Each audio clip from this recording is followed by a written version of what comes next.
Hi everyone. So our next topic that we are going to cover is what's called mass movement. So our learning intentions for this topic is we're going to be able to explain what mass movement is and why it happens. We are going to be able to describe both slow and fast mass movements using examples of each, and we're going to investigate the impact that mass movement can have on people's lives.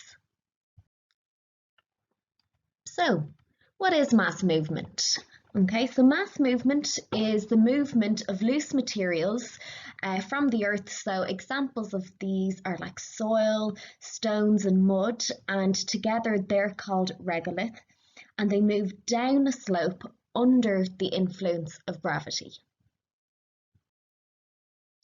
Okay, so now we're going to look at what actually causes mass movement to happen. So it's influenced from the following four factors, okay? So the first one is a slope. So the steeper the slope, the more likely that mass movement is going to occur. Secondly, we have vegetation. So what this means is like the roots of trees and plants basically hold the soil. So when they are cleared away, mass movement is likely to occur. Okay, so what that means is with the soil, everything that's holding, if they become loose, then that means there's more likely that it's going to start moving. Next, we have what's called water, or another word for that is precipitation. So we're going to see that word an awful lot from now on, okay? And what that is, so heavy rainfall, it's going to make the soil heavier and easier to move downhill. And this will act almost like a gel or a lubricant to make it all move together. And then lastly, we have people. So work carried out by people, such as digging, drilling, will actually disturb the ground, which makes the material, the regolith, really loose and will cause mass movement. So under this topic, we have four different types that we're going to look at in more detail in the later slides. That are the different types of mass movement. So the first one is called soil creep, and it's a very slow movement of soil, and it's the slowest type of mass movement. Secondly, we have mud flow, which is gentle to a steep slope, and it's quite fast.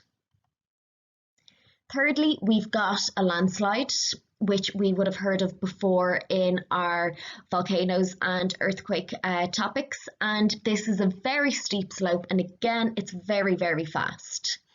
And lastly, we have a bog burst, which is again gentle to steep slope, and it may be fast.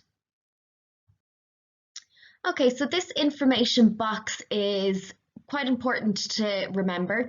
So we have our four different types of our mass movement. It tells us what kind of slope or gradient that it has. It tells us is it wet or dry. And again, lastly, it has the speed. So definitely take note of this. So now we're going to look at the different types of mass movement in more detail. So as I said before, soil creep is a very slow movement of soil, and it's generally about 1 centimetre a year. And this is the slowest form of movement, okay? So water and gravity, it causes the soil to move slowly downhill. And this movement is shown in features on the surface, so we can actually see it. And we have different types of evidence of soil creep, so we know that it's happened. The first one are like fences and trees are bent, they're curved, generally downhill. We can see that walls collapse because of pressure building up behind them from the soil moving downhill. And soil creep is faster at the surface and slower deeper down. Okay, so we have a bit more information on this slide again regarding soil creep. Looking at the diagram, you can see that there are cracks in the road. We see the telephone poles are tilted. We see that the walls have collapsed because of pressure built up. Then a new term that we have, it's called terracets, and what they are, they look like actual steps or like lines and lines. I kind of call them like lines and wrinkles that you see on the soil and on the surface. We see that the trees can bend, and as a result then they grow at an angle. So as I said, you can only see the evidence of soil creep on the surface.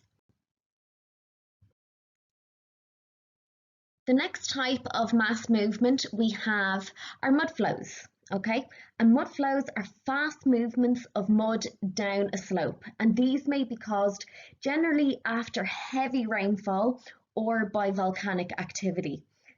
So the lava from the volcanoes can melt the snow, which then create a river of mud. And as on the third point, it's the fastest type of mass movement, which has speeds of up to 100 kilometers per hour. So think of the maximum speed that you can go down the motorway in your car. Well, the mudflows can travel at the exact same speed. Now, I've put a link up for a video. It's called Mudslide Mayhem, and it's a National Geographic video, and it shows a mudflow that happened in Colorado in the United States. So I highly recommend that you give it a watch, that you can see the damage that it can cause. So you've seen from the video of Colorado the sheer damage and the speed and the destruction that a mudslide can actually cause. So we're going to look at, this is also in your books, another case study. So this is a mudslide that happened in Sri Lanka in 2016. So as I said before, my previous slide, mudflows generally happen after enormous amount of rainfall or precipitation over a period of time. And this is what happened in Sri Lanka. We had heavy rainfall over a period of a number of days.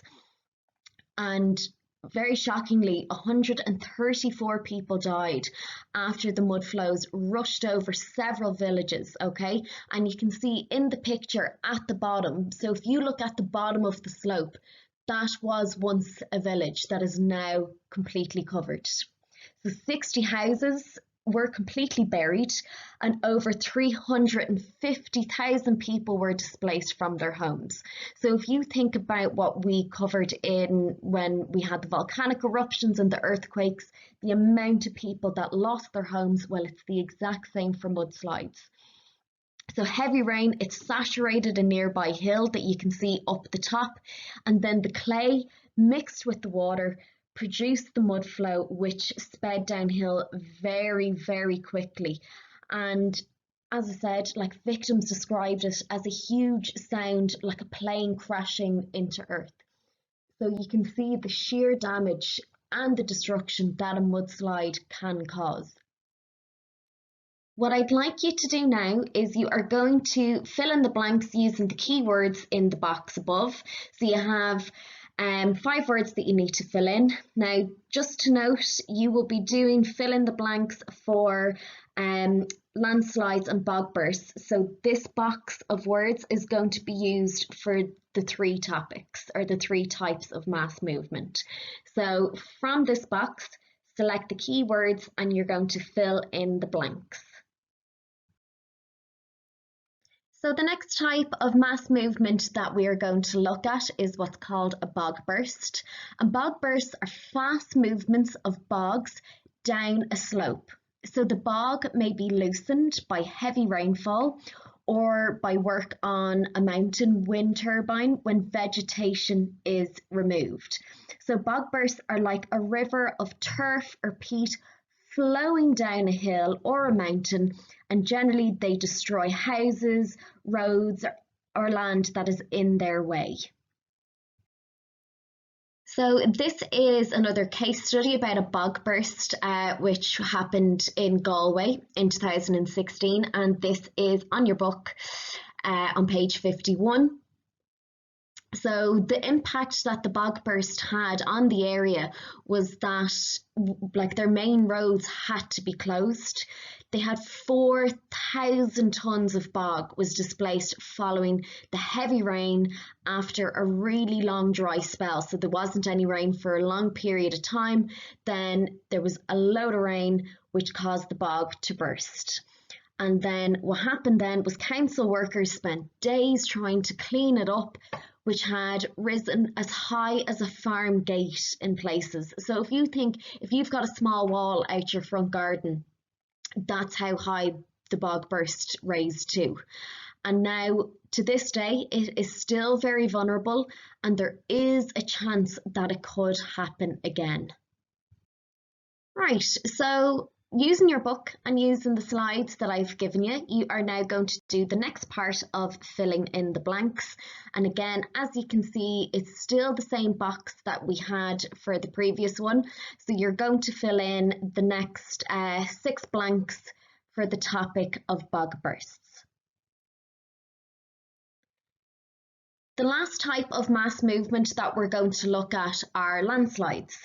And landslides are rapid movement of loose rock and soil, also known as regolith, down a slope. And these landslides are caused by undercutting, which is the wearing away of material at the base.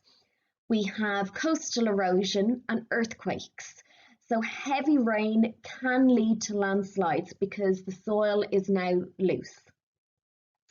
Landslides can cause great harm. So buildings such as houses and churches and schools can be buried by the landslide, and many people can be killed, and roads can be blocked so that rescuers find it difficult to help.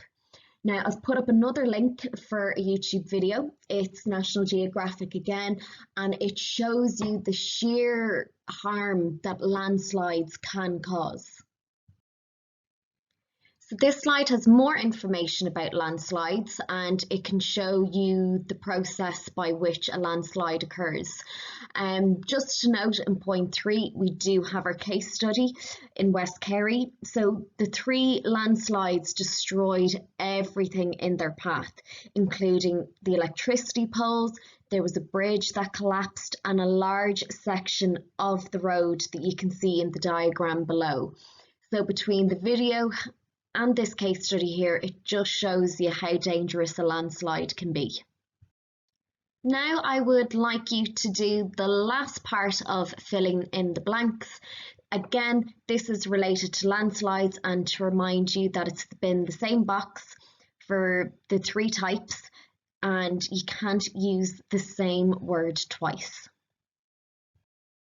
So that's the end of looking at the topic of mass movement.